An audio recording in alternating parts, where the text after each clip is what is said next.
I love that girl. Isn't it obvious? She like random things, like little bookstores 3 hours away. So I took her there. It was the kind of store that sold books, but it also sold things. I never got what she was thinking when she looked through them. I was gonna propose that day. It's strange to think about it now, 'cause right as I was about to get on one knee in this antique bookstore, guess what she said? Do you know what would make today a little more perfect? I shook my head.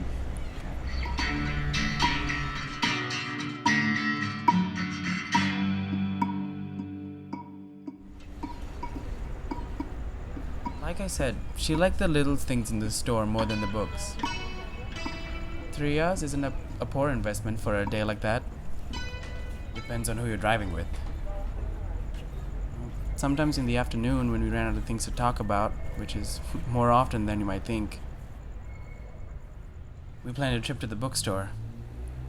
Her favorite. I looked at the books, that's what a bookstore's for after all, isn't it? But not her.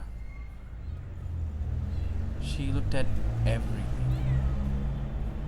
She looked at the magnifying glass that was made out of a knotted clunk of iron that had a foggy lens that magically made even the most serious face, my face for example, evaporate into this vague, bloated, ridiculous smile that never failed to make her laugh.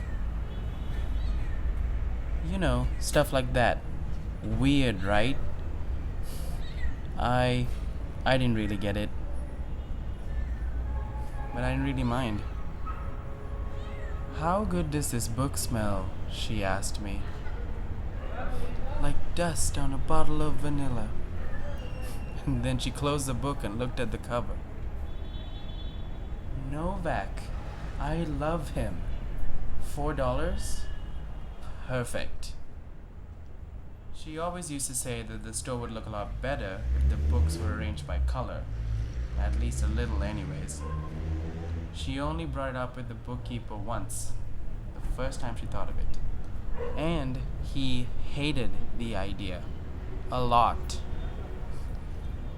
But sometimes, when no one is looking, she would shuffle one or two of the books around to make it look like a rainbow. And you know what? She was right. It did look better that way. A photo booth. Really? I had to find one. I smiled, but I didn't agree. Oh well, I was not gonna bust out the ring after a line like that. So we found this cheap little booth where we had to pay in carny tickets.